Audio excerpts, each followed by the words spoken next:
Another really important reason to have some conversation about so-called mania and psychosis is that so often mania and psychosis is a type of monologue. And I came across that statement. It was by Dr. Daniel Fisher. And basically he was saying that psychosis is a monologue. And what it seems like he means by that is that it's just a conversation with oneself. So right now I'm having a conversation with myself, so it's kind of like psychosis. But the psychosis is a conversation with oneself, and then in that way one is sort of lost and isolated in one's own internal reality and not relating to the external reality, really, especially in terms of people. And so by having conversation about this when we're not in those extreme states, we're at least having a dialogue about some of the things that were monologues. And by having a dialogue about them, it makes them into a dialogue. And even though it's not during the actual process, which it can't be at this point because, the process is over, I feel like by having dialogue by all these elements that were monologue, it can perhaps even change the future possibility of having these monologue states, in that some of the elements that came about as monologues were now changed into dialogues. And I'm thinking that's a little bit different.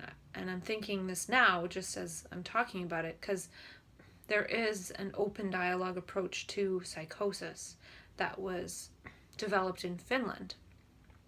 And they use it in Finland for people who have their first psychosis that is suspected to be schizophrenia. And there's a team of people that go out to the person that's having the crisis, and they speak with the person in crisis, they speak with all the important people in the person's life at the same time, and they speak openly. And they do this a number of times. I don't know the details, I'm just speaking from what I know here, or from what I can remember. And they never speak about the person with the crisis behind their back. So even if the two people that came to help, the people trained, have something to say about the person that's having the crisis, they don't say, okay, we're going to leave the room and talk about you. They say it openly. Even if it doesn't matter what it is, they'll say it. They'll talk to each other in front of everybody. And in this way, everyone is openly speaking about this, because the theory in that approach is something along the lines of psychosis occurs in an individual because of a breakdown in their social fabric of some kind. And that is congruent with the monologue thing, because basically a person, maybe they're talking to their mom, they're talking to their dad, they're talking to their friends, and then all of a sudden they're in a monologue. Not all of a sudden, but at some point, if they've developed, psychosis, they're in a monologue with themselves in their own reality, and, maybe experiencing things internally that aren't really congruent with reality. So they've lost the dialogue with people in their circle. And maybe even if they did try to have any kind of conversation, it would just seem unreasonable. And then at that point, somebody would say, hey, this person's not doing well. They're in some kind of psychosis. So I'm wondering, that's a great approach, the open dialogue approach. And I feel that would be wonderful if more people were trained in open dialogue. And I'm wondering if having open dialogue with each other after the fact, even though maybe that psychosis is over, would actually prevent some psychosis, in that, you know, it wouldn't be really seen as psychosis. It would just be talking about those kinds of experiences, and it would almost give us a heads up and a warning if it was starting to come about again, and we could just openly dialogue about it without needing all these professionals with open dialogue, and we'd be able to perhaps talk each other back into consensus reality. And the thing too that I'm wondering about with this is that the open dialogue approach sounds wonderful. It sounds awesome. But basically, it's assuming there's this person with psychosis and then all their loved people in their life, and this person has the psychosis and they're ill. And then by having open dialogue, the person eventually isn't so ill because now they're reintegrated into society or something like that. I don't know for sure. But what I'm wondering is, sometimes a person in mania and psychosis actually has some good ideas that if they were implemented in reality in some way, or at least talked about, perhaps reality would level up. So I'm wondering, in this almost like reverse open dialogue approach that I'm talking about, which isn't open dialogue approach at all, it's just me saying, let's start sharing with each other about stuff.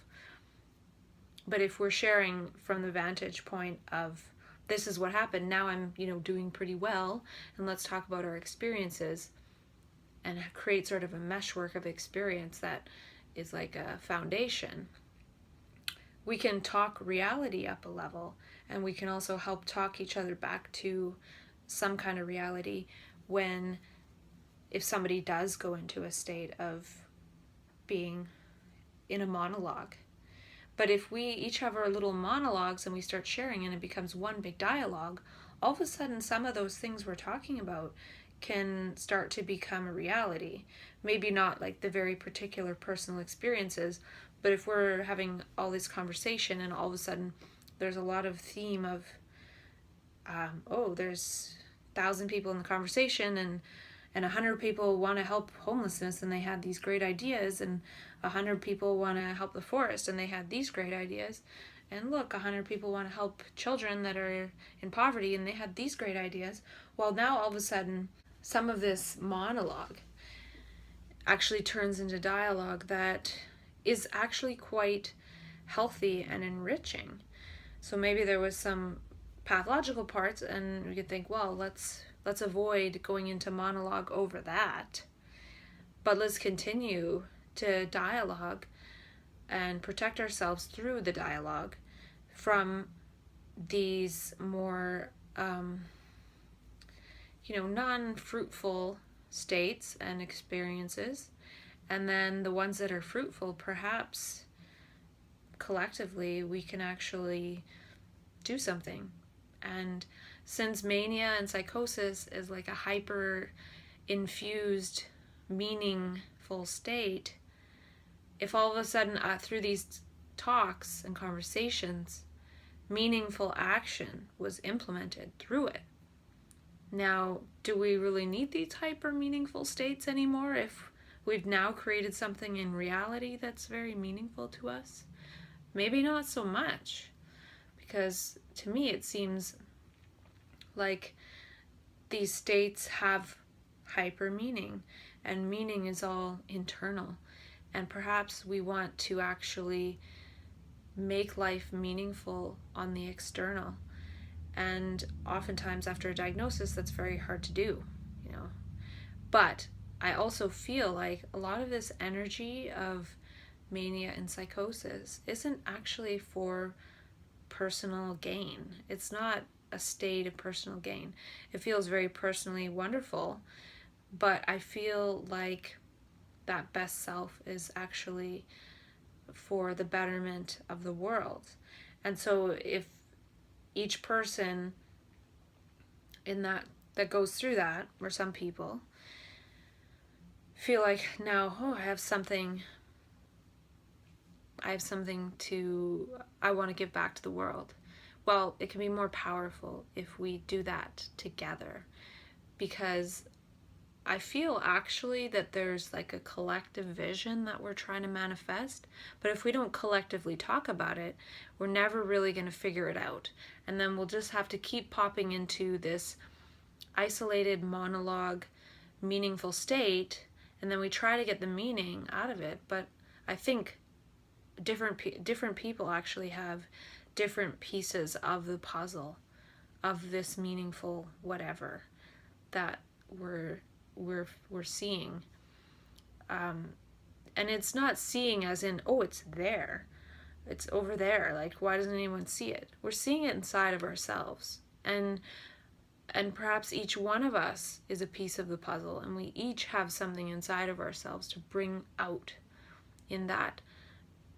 We each have a piece of the vision, or we each, we are each a piece of the vision, in that most of us have eyes that work, and we see, and whatever we see is sort of what is created, and most of us are just seeing the same thing all the time and going about daily reality. But certain people enter that inner visionary meaningful state, and they see these things that could be. They see possibilities, they see something new, and it's pretty difficult for one person who sees that to do it all. And I think that would defeat the purpose of some of what that energy is trying to show us, which is we're all one. So if we're all one, why are we not collaborating and working together? So I actually feel like we need to really start talking about that too, because maybe that's part of the point, is to get us to start talking to each other about this.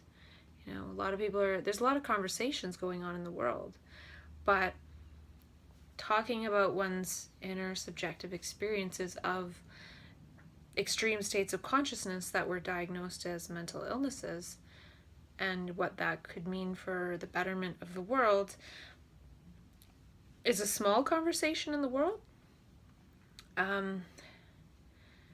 But it probably needs to get bigger.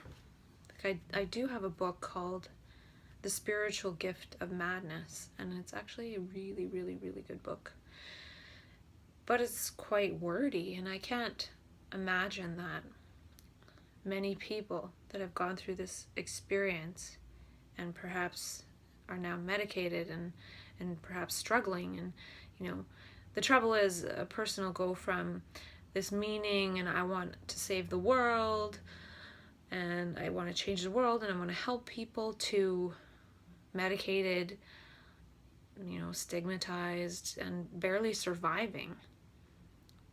And then it's like people get lost, and so many people have trouble even getting out of just being able to survive and getting past that. And people that are just stuck in survival, it's going to be pretty difficult to thrive. And I'm in that situation myself. So in that way, by at least having conversation, like, we don't have to make promises. We don't have to do anything in particular. It's just starting to have conversation about it. And, even a person that perhaps is not doing the greatest and on a bunch of medication can still say, hey, I had this experience when I was in this state, and yeah, it's congruent with what you're talking about this, or what they said about that, and just really, uplifting each other a little bit. It's one thing for the system to say, oh yeah, you can recover. Recovery is expected. Yay. Meanwhile, hearing that from somebody who's never gone through it and doesn't know the agony and the terror and the suffering, it's like, who are they to say that? How do they know? Where's the proof? Show me somebody. And it almost feels like you have no right to say that, because you don't know. It's nice, like positive thinking and encouragement. And I believe I was told that 5 years ago. but I'm not thriving, you know? I'm technically still in survival. And I'd like to have these conversations to invite a mindset of thriving. And I feel like I can't really thrive in isolation. I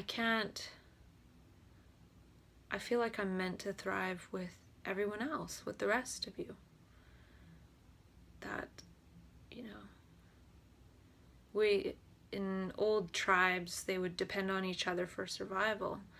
Well, perhaps we need each other to start to thrive and to start to create the context for thriving, even though the actual structures don't exist. And, you know, I feel like we can thrive. I feel like we've had a lot of great ideas, and maybe so many of us have had the same ideas, and it's difficult to maybe manifest and create some of those ideas when in isolation by oneself. Like, are each one of us supposed to become our own separate little expert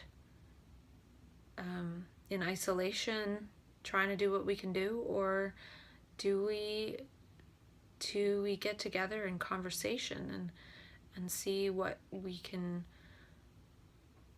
put together?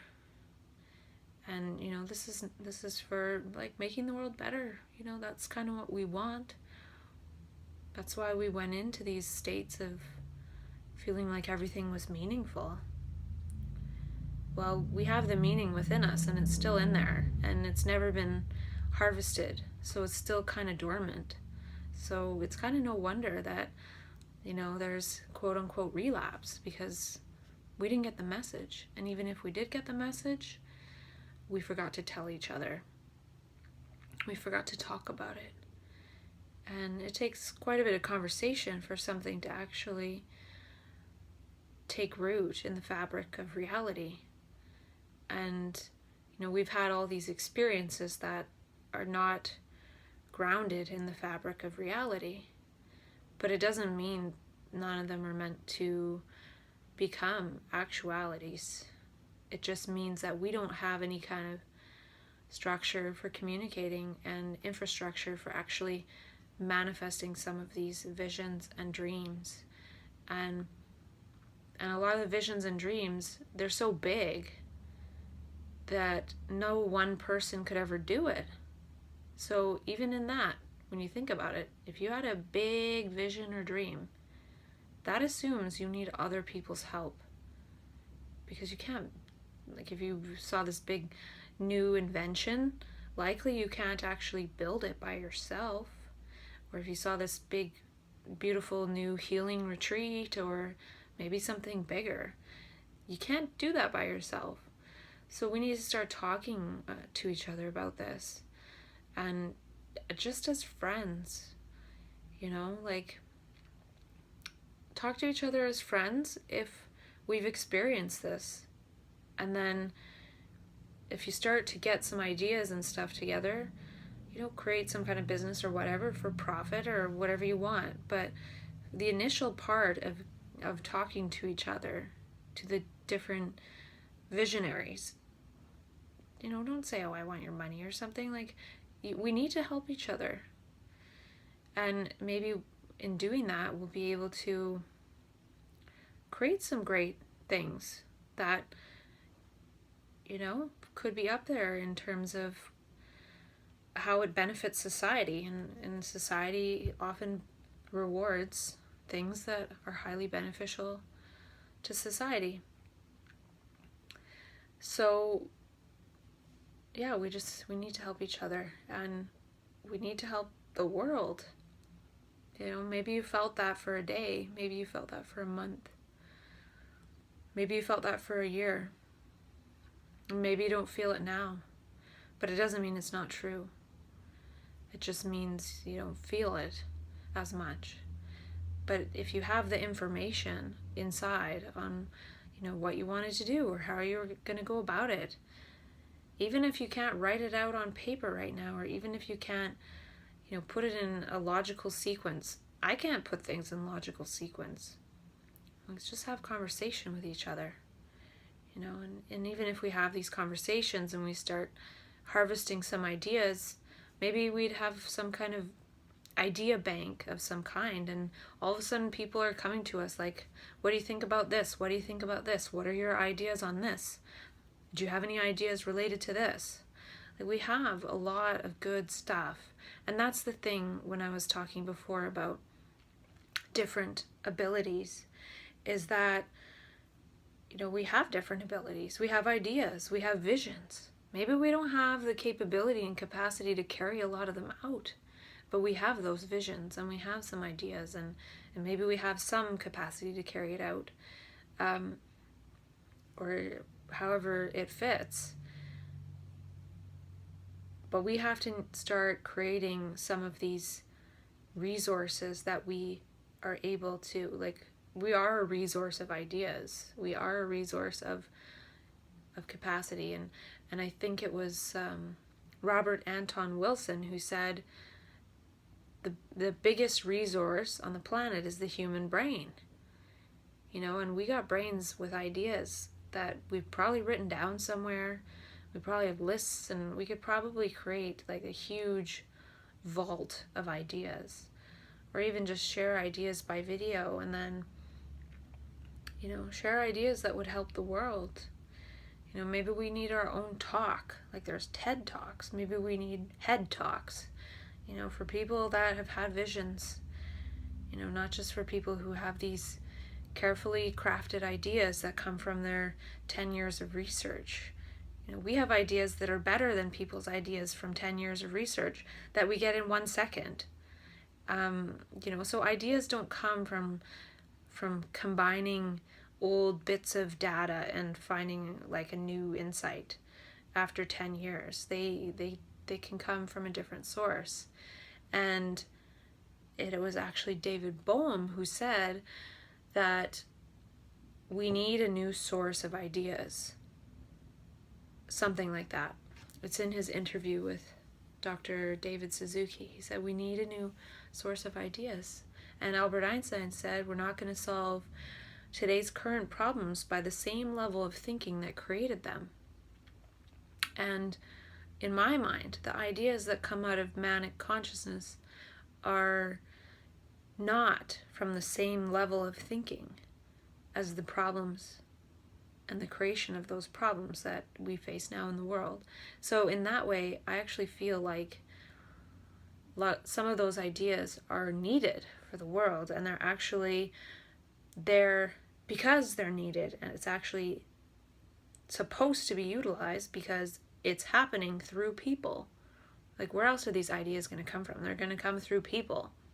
And they don't necessarily come from somebody's old linear thought process or recombining of old ideas. That's what Albert Einstein's saying, is that the solution's not going to come from that level of thinking and that way of creating ideas, like David Bohm says. It has to come from somewhere else.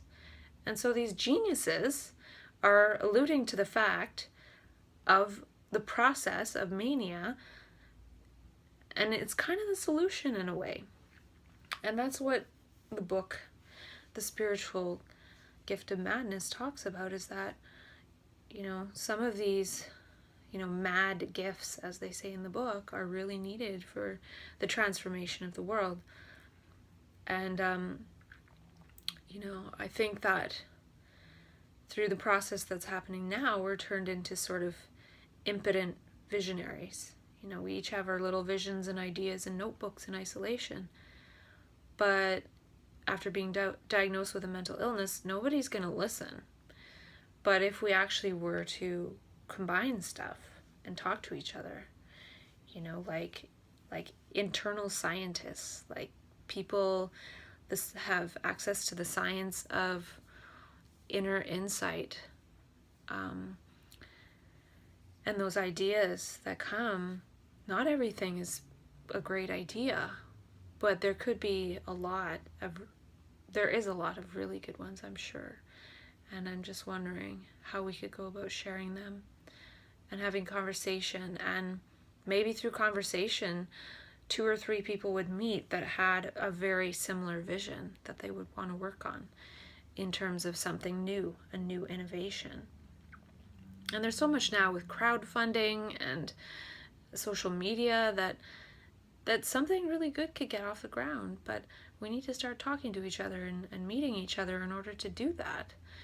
Otherwise, I feel like our ideas and our insights, since they're not personal, they kind of come from, consciousness.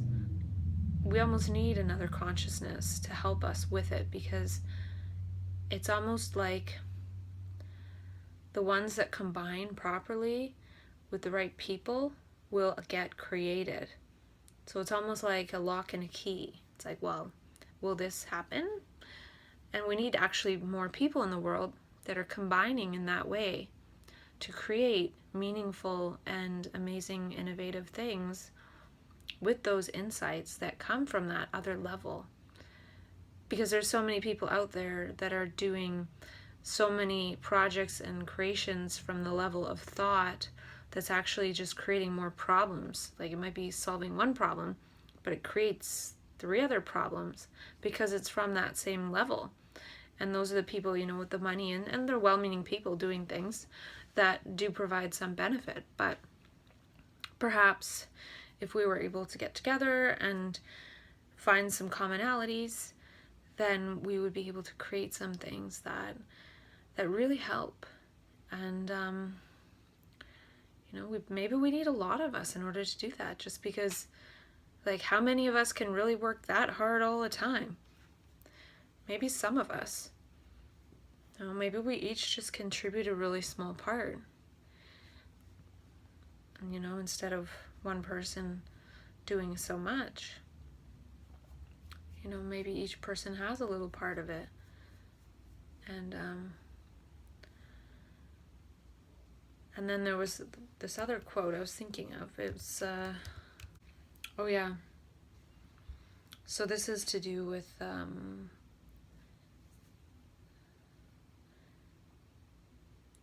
this is again to do sort of with the theme that this manic energy is evolutionary in some way.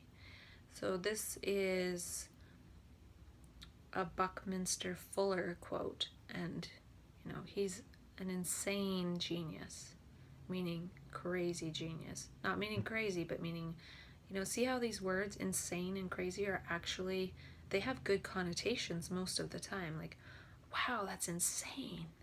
That's awesome. I prefer those connotations. Like, that's crazy, yeah. So he has a quote about, he's talking about specialization and how it's the enemy of synergy. So I guess that makes me realize that what I'm talking about when I'm saying we need to start conversation and sharing and just conversation is synergy, is what Buckminster Fuller's talking about, because it's not about anybody being the expert. It's not about specialization, like I specialize in this and I'm a professional in that. But he talks about how, he says specialization is the enemy of synergy. And he proposes, Buckminster Fuller proposes a reframing of culture that could get all of humanity to educate itself swiftly enough to generate spontaneous social behaviors that will avoid extinction. So he said it's really important to be curious and to have generalist knowledge. So think about having generalist knowledge of mania and psychosis, and not about mania and psychosis, but about, it's one thing to be like, oh, this is what mania and psychosis mean because this is what happened. But the other level is, I was in this altered state and I had these visions and I have these ideas and I have these gifts and I have these inventions and I have these whatever. So it's one thing to talk about it in terms of a baseline to have that dialogue and conversation so we don't feel like we're super crazy, because a lot of other people have experienced weird stuff. But in and amongst the weird stuff is the gifts and the amazing stuff and the ideas and the changes in attitude and perspective and outlook. But basically, I love this part that Fuller says about to get all of humanity to educate itself swiftly enough to generate spontaneous social behaviors that will avoid extinction. To me, that sounds like mania. Spontaneous social behaviors that will avoid extinction? Hello, people in mania like give away money, they become super altruistic, they want to save the world, they take homeless people home to have a shower. Those are spontaneous social behaviors. And most of them are in line with avoiding extinction, I would say. Like they're in line with life-affirming things. So to me, synergy, we need to create synergetic conversations between people who have had ideas, visions, and gifts in extreme states of consciousness. And then, so I think, I think that quote relates. I think those quotes relate to I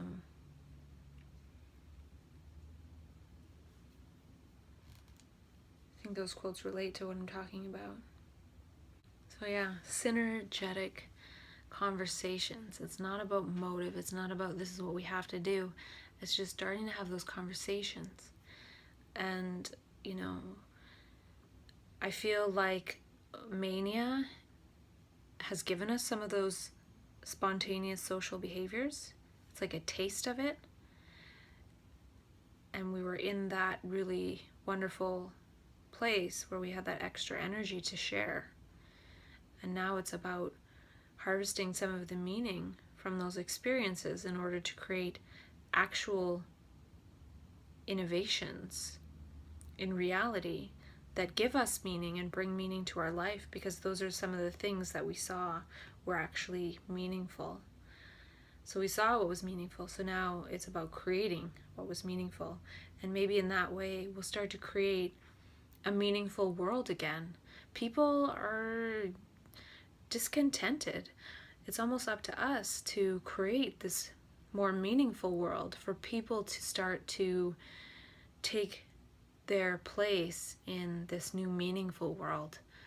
You know, you could imagine that before there were so many factory workers, but with automation there's not so many needed anymore. Well, where do these people go? Well, there's new jobs created.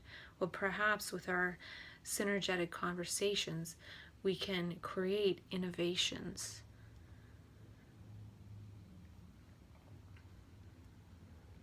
And we can also create meaning.